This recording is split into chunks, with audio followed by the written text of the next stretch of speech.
All the world's a stage, and all the men and women merely players. They have their exits and their entrances, and one man in his time plays many parts. Right here, if you have a beard, random men are going to always walk up to you and try to lick your beard. Ew, that's so disgusting. Oh. You're one of Ben's kittens. Hold on, so I'm like, nope. Oh, well, you lost all your fleets. Oh, fuck. Not what we intended. Oh, God. What do we do? The Meta Show. What's up, everyone? Welcome to the Meta Show. It is now officially 2 weeks till Vegas, so Vegas hype, guys, in the chat. Yes. Love it. All of Vegas all the time. I can't wait. 2 weeks is way too long. I mean, people are already thinking about, some people at this time would be thinking about Halloween, but it's kind of hard to think about Halloween when you have Vegas, and especially considering our guest today is Thoric Frosthammer, the leader of LON. LON is infamous for being a group of older and mature gamers in the Imperium, which also means that last year in Vegas, they had the single wildest party, which resulted in a suite at Planet Hollywood being destroyed. Apparently something was caught on fire, the windows were broken, it was chaos with like a $10,000 cleanup bill or something ridiculous. I don't even think it was $8,000, $10,000, it was nuts. $11,000. $11,000. Well done, excellent. So yeah, Vegas hype all the way around. Yes. So, Laz, why don't you take us away? Let's tell everybody what we're going to be giving away. So before we jump into things, guys, the giveaways for today are going to be our normal Pirate Wiki ship codes. We get 2 of those. Also for our sweet subs, all you guys, thank you so much for your support. We're giving away a 10th edition collector's edition of EVE Online. Massive box. You get a golden pod. You get in-game items. And you get the danger game. Spiel, the danger game, which I of course mangled the Icelandic pronunciation of, but you know that them's the breaks. But it's a pretty awesome giveaway. Thank you so much to our sponsors, to CCP, for giving us these things that we can make it rain on the boys, as well as Blue Microphones. As you can see, Laz and myself are rocking our Blue Microphones. Thanks for giving us those. Razer as well. Everyone, product plugs, placement, we do it. We have no shame about it. We're not going to try to snow you about it. We use these things because they're awesome, and we thank all of our people for that. So let's get into it. What do we got? So guys, jumping straight into the Nullsec Power Hour. So a little thing happening in Content Ring this week. You might have noticed it, but the Imperium mobilizing themselves to go into Cloud Ring. And I'm gonna let you explain more of this as you are the CEO and head guy for the Imperium, TheMittani. But I don't know why anybody follows an idiot with a goatee like this and a red shirt, but you know. I wanted this to be a test, right?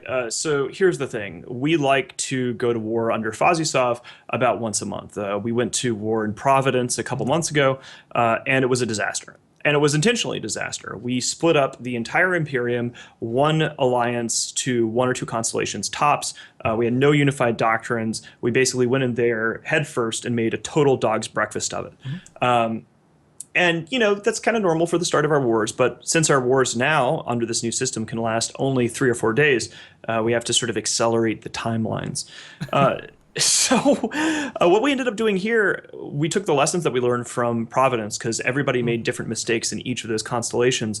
And then from those, we wanted to figure out what an actual Sov war would look like under this new system. And so we look to find a deserted place where it would be completely safe, where no bystanders would be harmed, and then test our nuclear weapons in it. Yeah. And that was Cloud Ring. So there've been a lot of discussions about the Bikini Atoll tests that have been happening. But yeah, that's why we're there. We went just a couple days ago to set up the first 2 hack days. It's hack day, node day. And the uptake has been huge. We thought that if we kept it sort of to a dull roar, we wouldn't have thousands of people, but it is the Imperium, and our people love war, particularly large-scale warfare. So we ended up with, the usual problems of 7 fleets, and people conveniently throwing their fleets into ours and getting bug zapped. Yesterday was great with that. Today we're seeing some combat there. We'll see how it goes. Tomorrow I know is going to be a major fight day around the Tin of Mercy constellation in Cloud Ring. So come one, come all, we're throwing a party, and like with Pravi, everyone's invited. Yes. And I think in particular, right before the show started, I believe a Pandemic Horde fleet just started undocking from W-4, which, speaking of W4, that's where the big fight's expected to happen tomorrow as it comes out of Reinforced.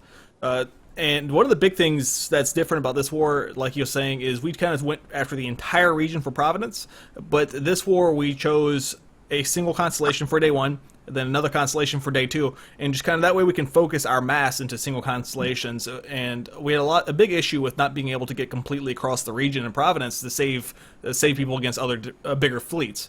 So by controlling smaller sections and doing it day by day is going to take us a little bit longer, but we're also not going to have the issues and clusterfuck, I guess is the best word for it, that we had in Providence. That's a familiar word to us, but it's going to be curious. I mean, one of the things that's really different about the system is the system is designed around a constellation battle space, right? And so Providence, you saw a full regional attack, but if each arena for Cosmic Whack-A-Mole under Fozzie takes place only in one constellation, what you're seeing the Imperium doing here is we're testing out what happens if everybody's in a unified doctrine, if we're using the best practices from Providence, where we're using heavy hacker ships instead of lightweight ones. We have quick reaction forces, we have central staging, and everything is compressed in one constellation at a time, such that our pilots are not burned out. So that's the hope. You know, we'll see how it goes. We always screw something up. So it seems to be going a lot smoother so far from our perspective.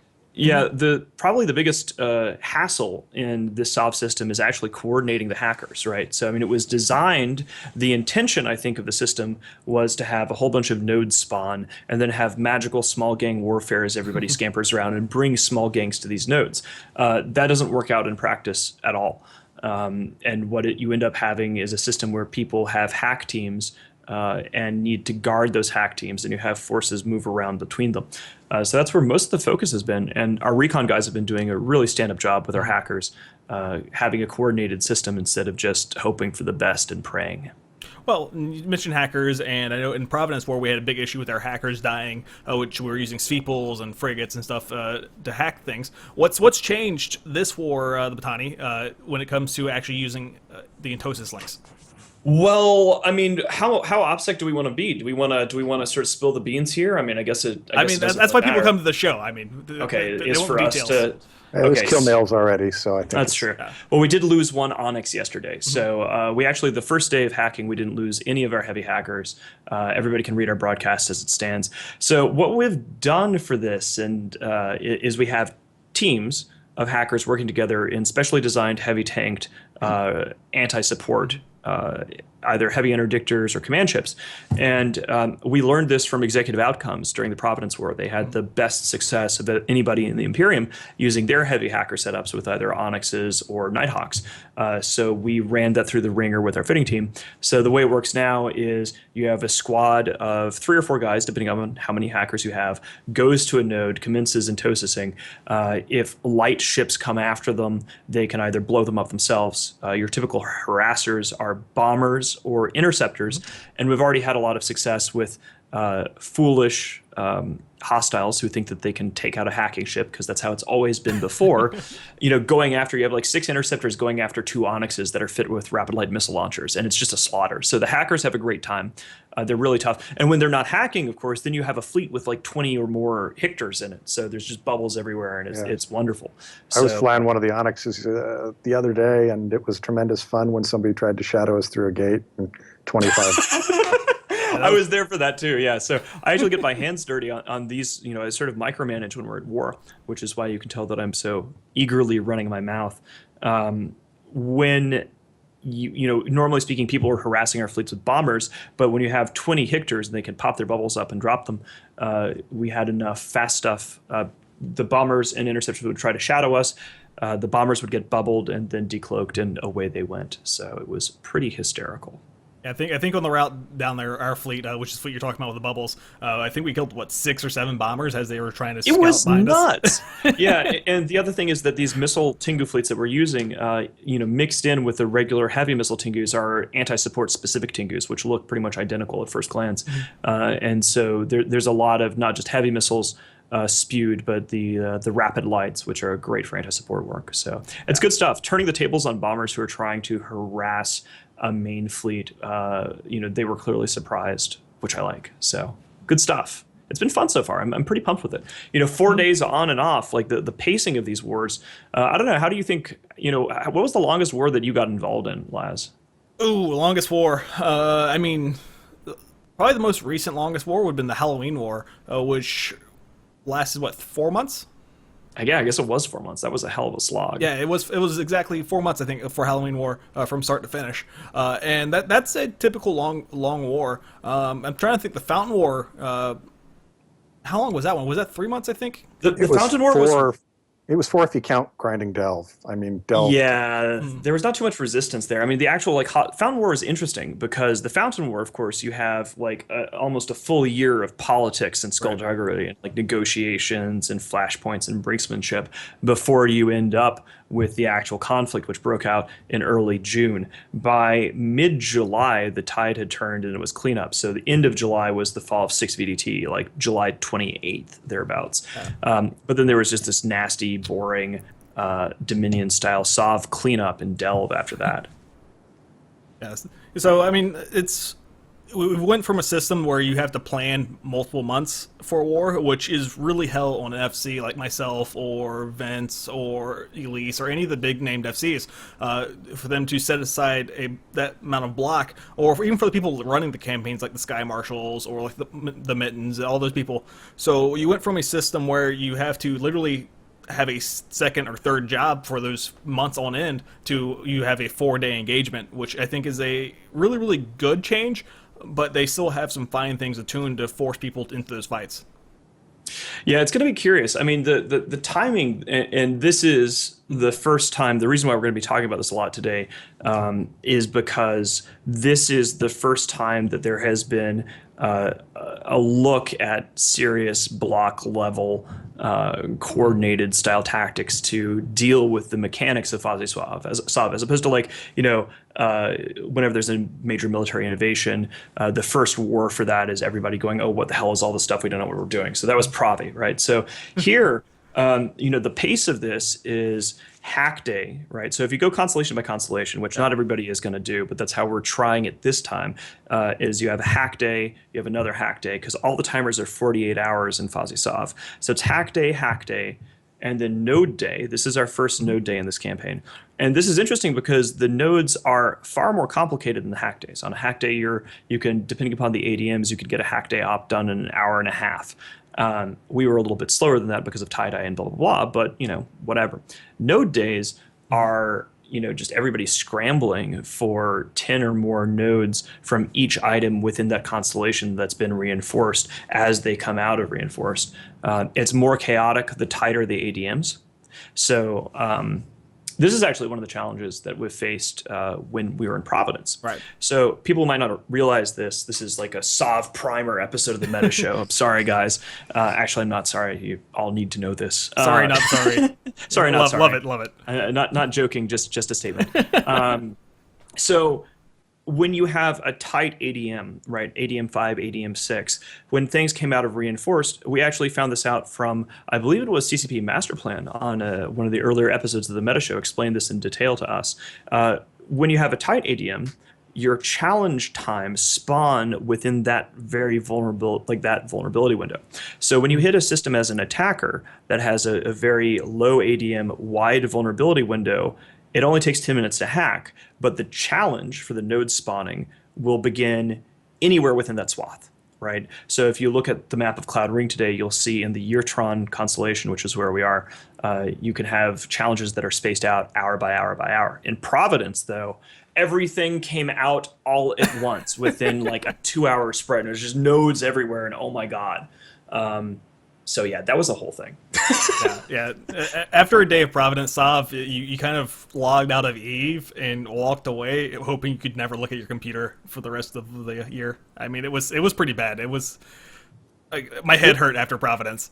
The other thing you saw really related to that was that because the other side got such a short period to hack something, that if you didn't control every single node, they could rapidly catch right up to you and overwhelm you. So. Yeah, absolutely. We ended up sending fleets running around, chasing after hackers here, hackers there. It was a coordination nightmare. You cannot do a region-wide attack in Fozzy Sov easily unless it's uncontested. But of course, you couldn't do that in Dominion either. Dominion was a one system at a time sort of affair as well. Well, and someone in chat, when we're talking about the actual length of war, stuff like that, mentioned that 4 days is too fast. And 4 days is uncontested. 4 days is completely uncontested. So I wouldn't use that as a time of when an actual war will take, because whenever there's actual opposition, there's no telling how long it's going to take in the new soft system, because we haven't seen that yet. Well, let's block this out, and that's a very good point. So we have only been doing 4 days of war because we're doing what we call a chevauche. So the Imperium has been going in, blowing up iHubs and freeporting stations and leaving. If you want to have a serious war, what you can predict is this. Station contests going from freeport into captured mode is another 48 hours. So what you would see is hack day, for 2 constellations, and then node day for Constellation 1, node day for Constellation 2. On those node days, those stations go freeport, right? Mm-hmm. And then it's going to be another 2 days until you actually see the station capture fights go. So it'd be hack, node, station, and then start the process again. The only reason why these wars would potentially be shorter, which you could see, is if somebody brings an overwhelming force into a headshot move, right? Like and normally in Dominion you would avoid a headshot, but in Fazisov you can kind of just do it, right? Because it's local, the nodes are all through the constellation.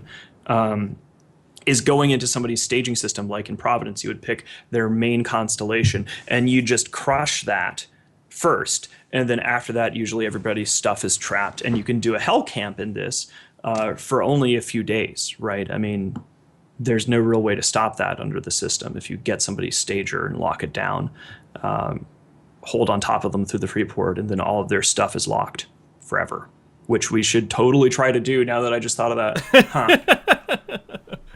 We'll have to pick somebody to go test that on, because this is like weapons testing, so you can sort of watch my silly little head spinning as we go through this. Okay, I've run my mouth too much. Let's move on to something else. Well, one more point, guys, before we move on. One of the things that you guys also have to remember is this is only a partial system right now, because once Citadels are in, that's another whole rock that they're throwing into the bag. So I mean, we're still waiting for Citadels to come out have the full picture of how Sov and wars are going to take place. So just hang on, guys, hang on. The damage system on the Citadels and the other structures is going to really add a completely different element to this when it comes in. Yeah, I'm eager to see that. And of course, we're also getting node decay in the November patch, which is going to make the defense a little bit better. Actually, that's a good segue here. Thoric, I mean, you have you lead LON, which is an Imperium alliance, and you guys are set up in Vale of the Silent, which is in the sort of eastern realm of Imperium territory. You're like the Warden of the East, along with Carneris, the Bastion. We've had a patch that has removed Entosis links from interceptors, which is good. What's it like over there? I know that you guys had MOA, Mortis Angels, move over to, was it Geminate, to try to mess with you guys? How's life on the defense after the interceptor hacking link nerf? Well, it's not a lot different than when MOA wasn't there, to be honest, at least for us. We're mostly a U.S. alliance. We split about half and half, but we're larger in the U.S., so we moved our timers into late U.S., and of course that's not really MOA's bag. So we have not seen actually anything hacked for LON. Bastion has had to hit a couple of systems. We fly out and help them. With the absence of interceptors, a lot of their fleets get trapped or intercepted as they move through the territory, and you don't see nearly the level of ability to harass that you saw before. They can pick one system, they can try to hit it. The ADMs are fairly high on Vale, so they have to sit there a while. And with 2 or 3 staging systems, because we have 2 or 3 alliances living there, usually somebody's on them fairly quickly. So that's excellent. I mean, obviously I'm biased because Imperium, blah, blah, blah. But one of the problems that we saw, and we've seen that as well in Pure Blind. I mean, MOA went over there. They're apparently coming back to Pure Blind. But, if you want to try to create a Sov contest, you should be committing something to it, right? Like you should have to put something on the field. And the challenge with interceptors was with interdiction nullification, they could just scamper around, not commit. And then once they started trying to hack something, once you responded, they could just leave, right? So it was pure harassment gameplay with no actual risk component added to it. I also think that you're like eating a candy bar or something, Thoric. Me? No, sorry, probably my microphone rubbing against my shirt. I think that's what it is. That's exactly what it is. Ooh, baby. All right. So that's interesting. I mean, I'm happy with it. If I see Pureblind, Pureblind's ADMs are up across the board, and we have really not seen much harassment after the Interceptor patch as well.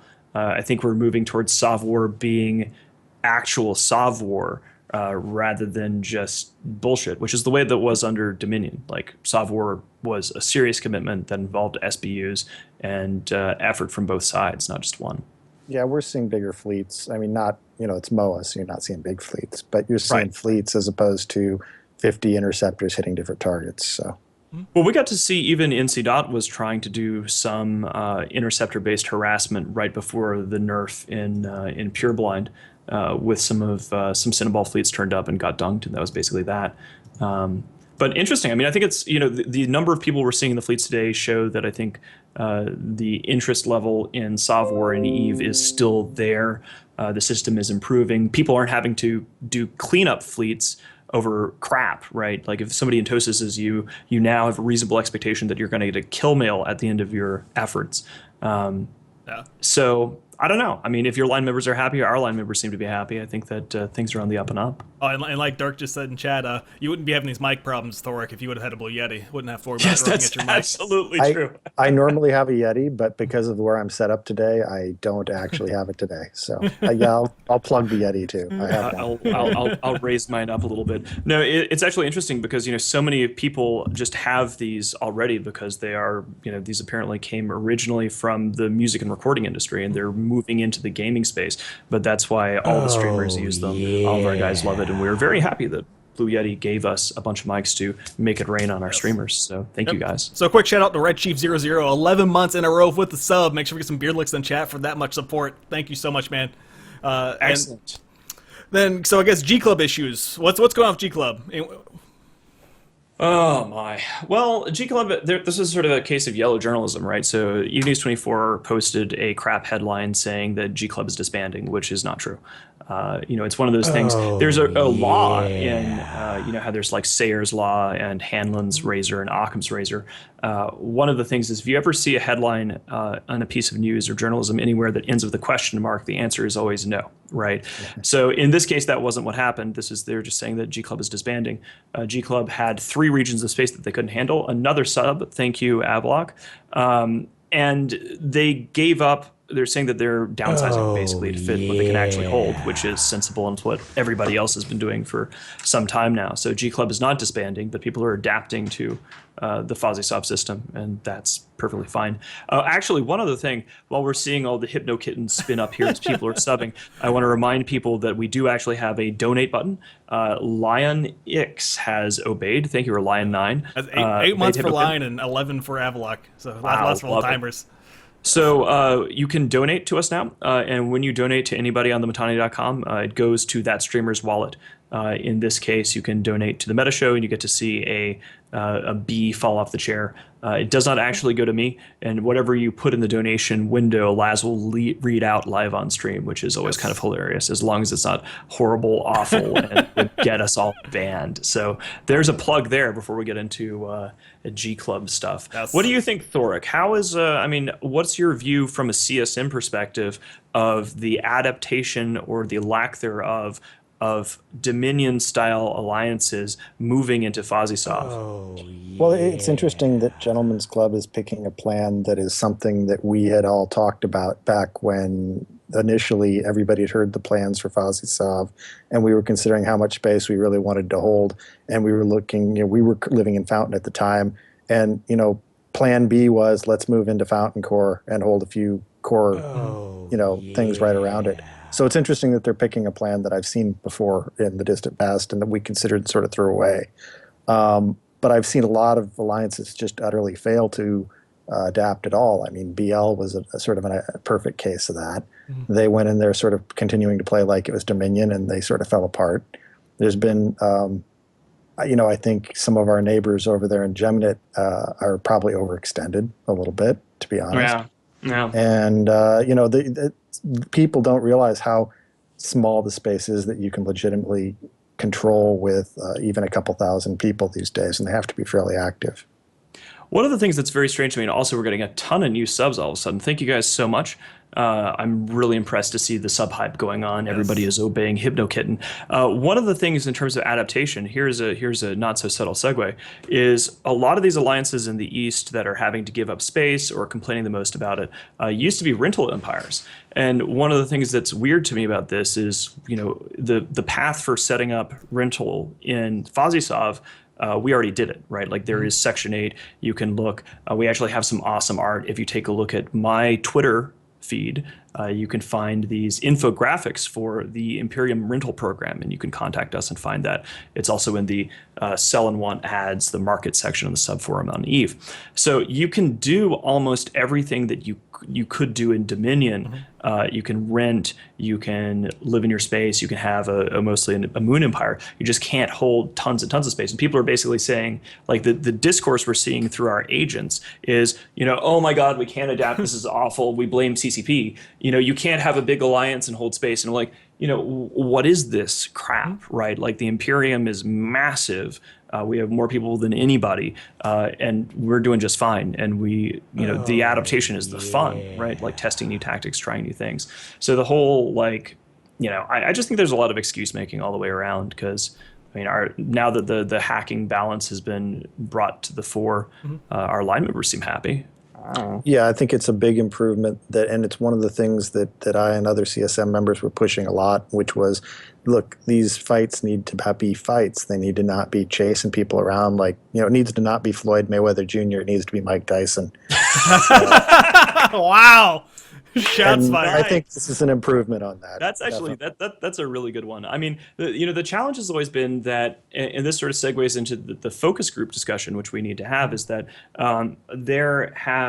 there's been sort of a renaissance in small gang design. Like there's an idea that people should be doing small gang warfare from, a couple designers came from a small gang alliance tournament background or whatever, and a lot of the people who were really big into LowSec were sort of howling about how nullsec should obey their style of gameplay, which is amusing because, like we were talking about on the last meta show, you're seeing increasingly LowSec is going into a nullsec block style of dominance and control under a bipolar universe of the two major powers holding all the moons. Welcome to the rest of the world, boys. But this is small gangs chasing people around. I'm thinking T3s, I'm thinking Confessors, I'm thinking this focus group thing that has recently been launched by CCP Fozzy, I believe. Thoric, wasn't the CSM doing something? Like, wasn't there some sort of focus groupy type thing that you guys were going after? Like, what's up with this? What's your opinion on it? Can you tell us a little about what? Sure. The proposal was Scions, and it was that, look, let's have focus groups that are brought in where they reveal some of the, maybe even some things that have formerly been a little bit NDA, and they get real ideas on where they should be taking direction. Because the good thing about the CSM look is you've got a lot of people who got elected by large groups of people, and they have a lot of connections, and they may not know everything themselves. I don't. I mean, if you ask me about ship fitting, I'm a little bit lost. You ask me about SOV or market stuff, I know what I'm talking about. But you know who to ask. You know right. Subject matter experts to run these organizations. We know we're connected to the subject matter experts. And so the idea was, let's take the focus groups. Let's use our connections to bring in all the subject matter experts from across, every aspect of Eve. I mean, Sugar knows LowSec, Gorski knows small gang, Scion and I and Endy know nullsec. We can bring those people in. And it's, I think, a really terrific way to get some agency for the CSM that hasn't really been tried to great extent before, although I will say that Sugar and Corbex have both been pretty good about running small, not focus groups, but at least sort of town halls. Mm-hmm. The interesting thing about what Fozzy did, and look, what Fozzy did, to be fair, is not anything that they haven't done before. They have run these focus groups before. But I felt like the timing and sort of, there were a lot of questions. We got a lot of people asking us just exactly what you did right after that. And I think it was sort of, it stole the thunder from something that could have been a pretty good PR and a pretty good agency thing for the CSM, and to really give it purpose. And, I think the timing kind of sucked, basically. I think the fact that there's a focus group is fine. I think the big reason for the CSM to be involved, as opposed to just being selected by individual folks, is that, as we all know, every person in the world has a little bit of a bias, and if they're allowed to select their own advisors, they tend to create an echo chamber. And the CSM brings a lot of different perspectives to that. And I think, at least partially, if they were allowed to insert some people in there, they would have gotten better feedback on that. Yeah, I mean, that's been a recurring problem, right? I mean, we've seen the echo chamber thing. The CSM has been an attempt to destroy echo chambers, to bring in outside ideas such that people can't just say that, $1,000 designer jeans are a great idea and we should all be happy. Well, Right. that's the biggest problem I've heard with this, with the Fozzie T3 Destroyer focus group, was a lot of people are claiming that he brought in only his friends and blah blah blah blah blah. Which I don't know. I can't say if he did or not. But I know there are some good names on there, like Satonia, which Satonia is a great PvPer, and Losec fitting guy. So is Sardcade and Fintaro. So I know there are some good names on there. So. Yeah, there are definitely quality guys in that group that nobody would argue with. I think they could have gotten a broader spectrum. I think they could have, whether they actually got a broader spectrum of input or not, had a PR score if they had sort of taken that into account and tried to be more inclusive. I think that was a missed opportunity for them. We had a focus group that was run by the CSM. Cyan was a little bit involved. Sort and I mostly ran it. It was on Crest issues. Fox4 is trying to bring some new functionality to fleets using Crest, and it was pretty interesting. We got a lot of great ideas. I thought it went pretty smoothly, and I'd really like to see more of that model. I think we could bring a lot to interaction between players and the CCP, a lot more understanding of what the issues are. I think both sides walked away with a better understanding of what the other side wanted. So. I mean, it's going to be curious because whenever we talk about balance, right, when we're talking about ship balancing in particular, if you get a whole bunch of people who are obsessed with like small gang stuff together and they're thinking about their individual, like, look at me, I'm a solo PvPer, or, I'm an alliance tournament guy, blah, blah, blah, blah, blah. I mean, the challenge here is that when you have people who are experts not from a broad category, like if you don't have a block level fleet designer or something in that, you can have something that people think is balanced or wonderful or sorted out at a small gang level, and then just, the blocks take it and run with it. I mean, look at the Ishtar, right? The Ishtar is a perfect example of, it's balanced at the 5v5 level. Right. And then, we took that, and for 2 years, the blocks collectively obliterated nullsec with those things. And the small gang guys were always going, oh, it's fine, it's fine, it's fine. It's like, well, sure, it's fine. Now, when I have 200 of them and we're slaving all the drones to one person, you can conquer 5 regions with that doctrine, right? And so it's just going to be curious to see how that happens. I wonder, Thoric, do you think this is a left-hand, right-hand kind of situation where like the CSM is talking about focus groups and then the game devs are just sort of independently, without communication, setting up their own parallel system? Or was this, what's your I know you have the NDA. People, yeah, there are definitely people. Well, my feels aren't NDA, and my feels are that look, CCP clearly has people that are better and worse at the whole concept of PR. One of the things we've clearly been urging them to do is to have somebody really take the central message of what it is they want to do and what their vision is and run with it. I think that you've seen that recently from Seagull, and we're very pleased with that, at least. The reality is there are certain people that are just way better at dealing with the public and with the CSM than other people are, and that's to be expected. I mean, I think everybody on the CSM loves the way the structure group functions because they listen to us. They don't always agree with us. They don't always reproduce a result that's exactly what we told them was the thing. But when they come back, you always scratch your head and go, wow, that's pretty good. I think you guys took what we said and made it something with it.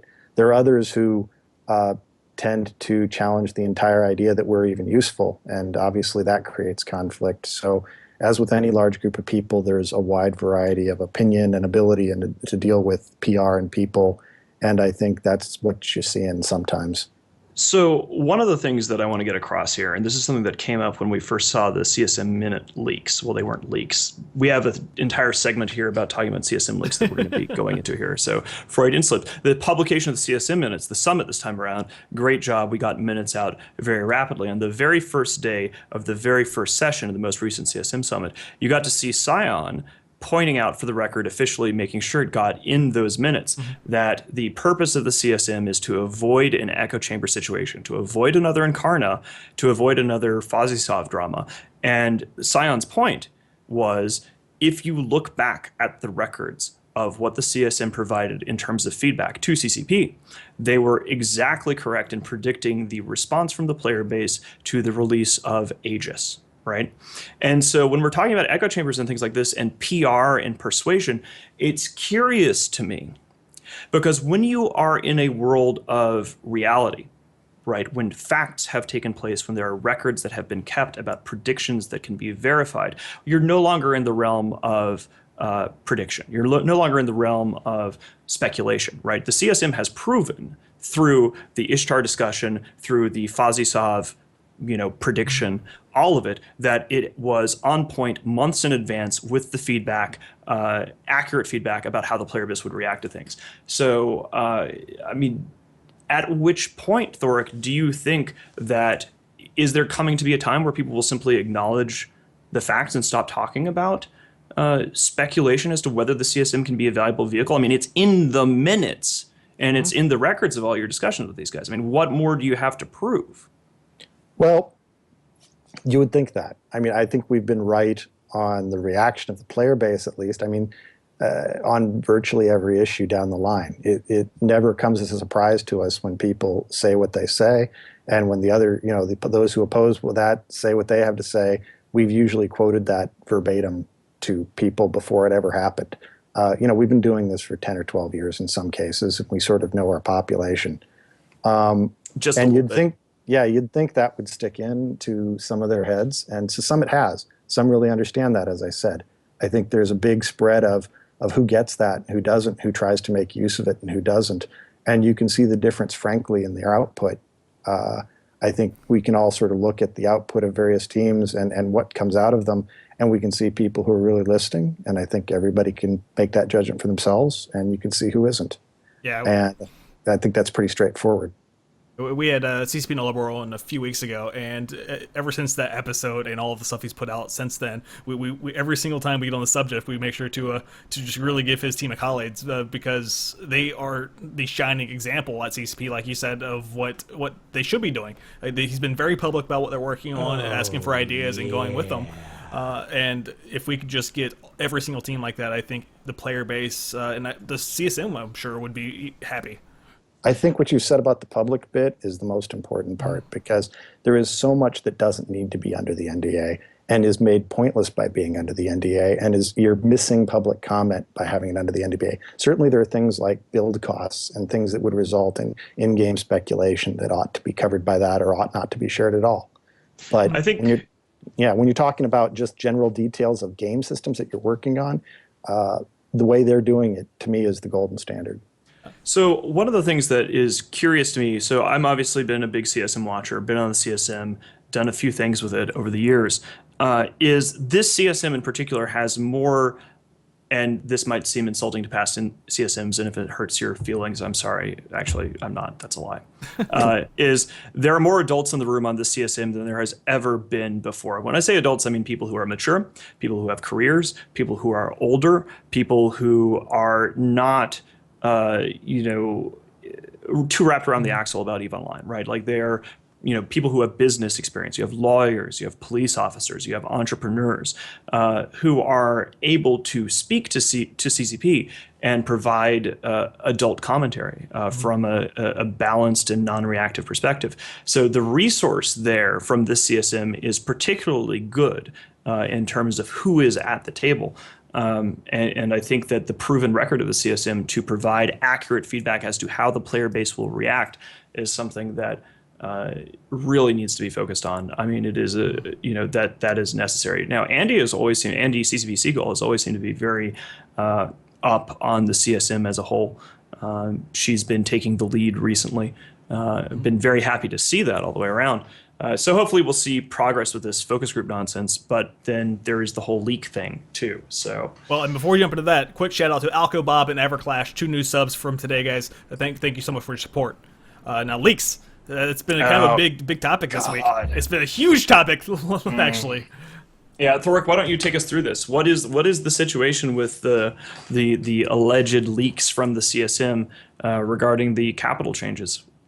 Well, that's the interesting thing. I mean, I can't talk about what they've said or not said to us about what those may have been, or and who's involved or anything else. But what I can say is what's been out there in the public, which is clearly that there's been these leaks allegedly about the Capital and Titan changes. that apparently certain people claim, when perhaps do, know more about those changes than they ought under the circumstances, and that allegedly, at least according to Reddit, that those leaks came from a CSM member.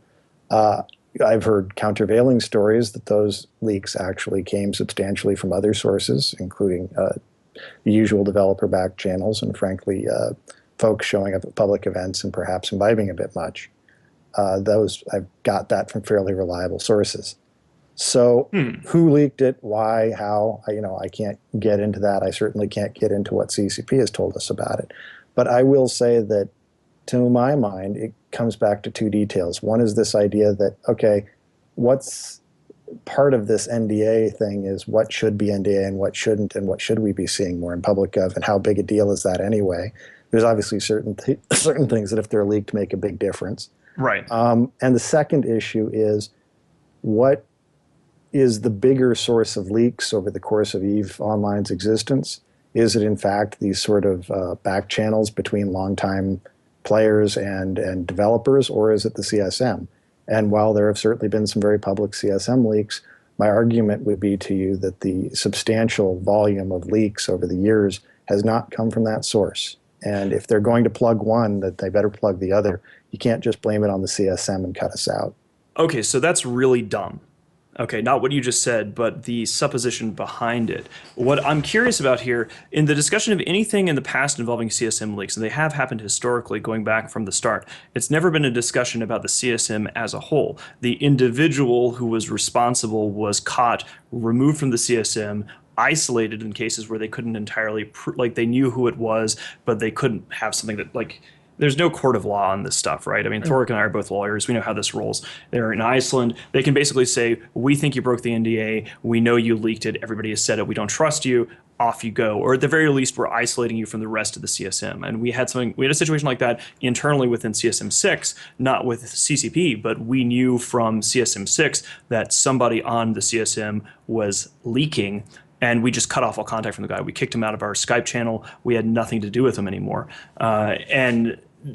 So the reason why I got angry there and said that's really dumb is if there is anyone who is, if the merits of the CSM as a whole are up for debate when they've proven that they can predict how player feedback is going to work at a sensitive time, and there's a past record of dealing with leakers where you just deal with the leaker and you're done, there should be no need for the CSM to defend itself against it being a leaking institution. You guys know who it is. I mean, I know how these things work because I've been through this exact same drama before.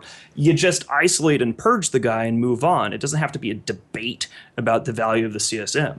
I mean, if there's sufficient knowledge to pin it on some member of the CSM, deal with that member of the CSM. But I think tarring and feathering the institution and the people who've spent a lot of their very valuable time trying to be helpful is not very helpful.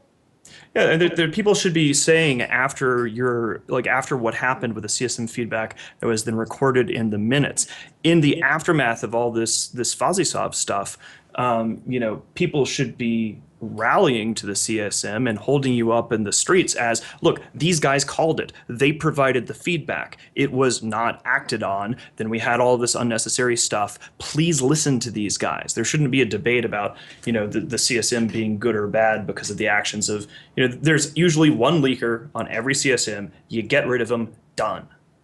That would be my take, but it's, whether or not there's, how that plays out is completely up to CCP, and we'll see what action they take or don't take.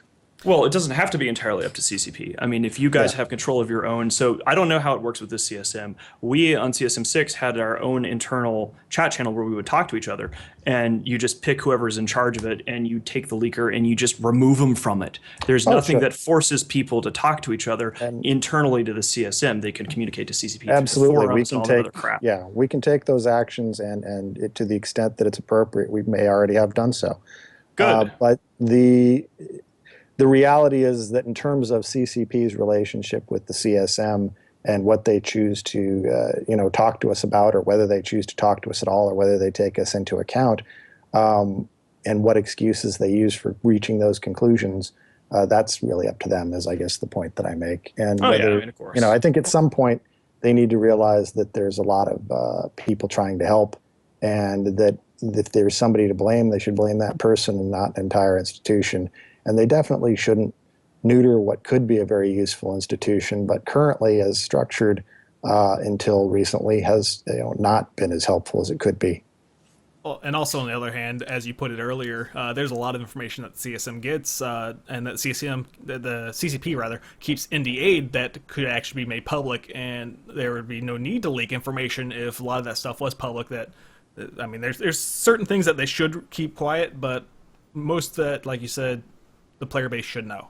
Yeah, I think they need to really deeply analyze what it is that they're releasing to the public in the CSM and realize that they're perhaps being well over paranoid in terms of what they are keeping behind the curtain. I think they would do themselves a great service to get more of it out in front and let people comment on it before it becomes a thing, so that we're not walking into situations like the first few days of Fozzie, the first few days after Phoebe, where people didn't feel like they really understood. Yeah, or Incarna. and this has happened over and over again, where they sort of walked into a door because nobody knew it was coming. And I think they would just be well served to open up their entire. I mean, it's not like there's a lot of this that's truly secret. It's like you could tell us in general what you're working on, and nobody would be. Who's competing with you? What are you giving it to a competitor here? I mean, it's not. It's being kept secret when it probably shouldn't be. There is certainly stuff that absolutely needs to be, and I recognize that. But my feeling is they're way over paranoid in what they keep behind the curtain. That's sort of a bunker mentality that gets very dangerous when everybody sort of hunkers down and stops communicating. I mean, again, the example of, we've had Masterplan on the show, we've had Nullarbor on the show. They're very good about interacting with the community. The community responds positively to that.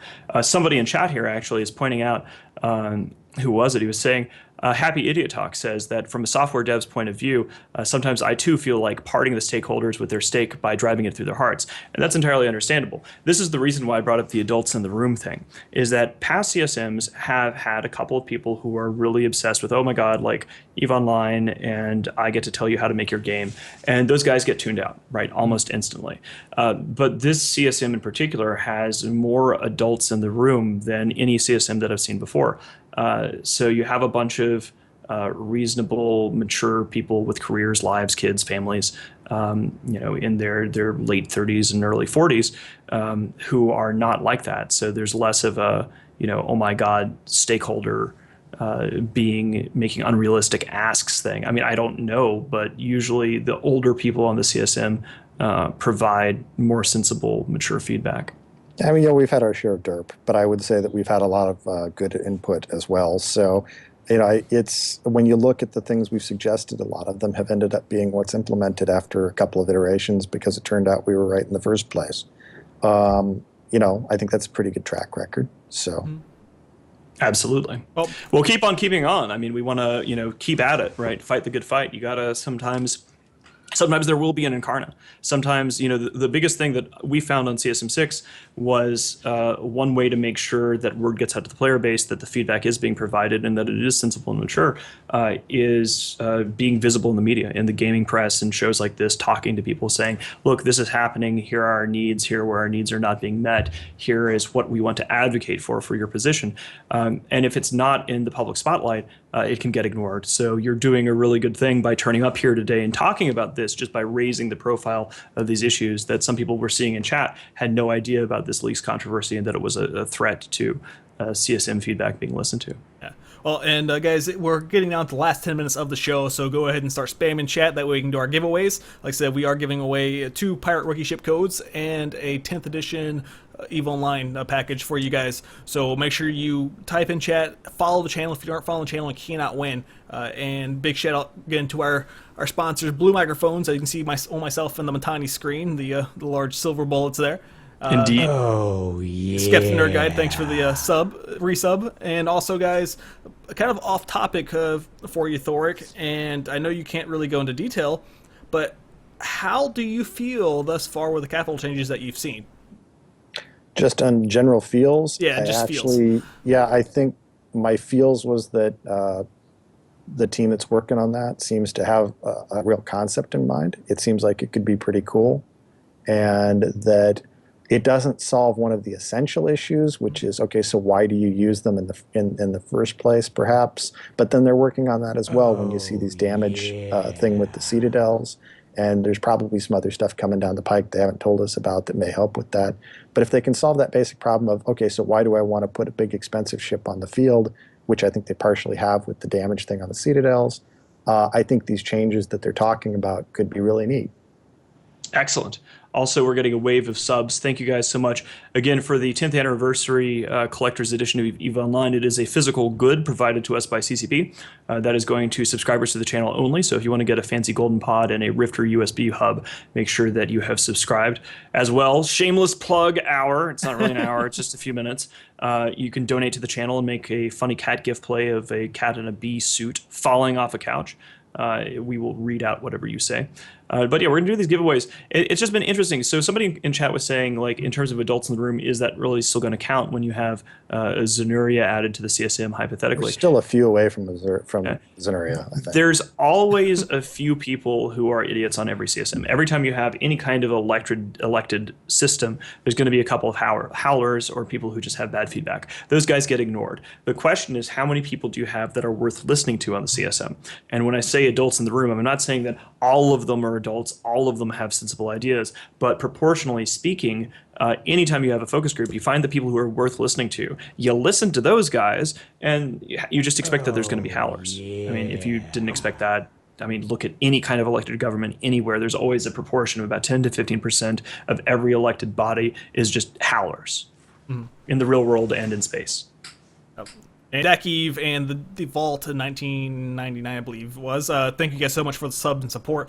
And I think in general, this CSM had, like you said, a lot of veterans on and a lot of good people on the CSM. So I think this one, opposed to any of them, should have had the most feedback. And it's really, really disheartening to see them get stuck in this amount of turmoil that you've seen in the last week and the last few months.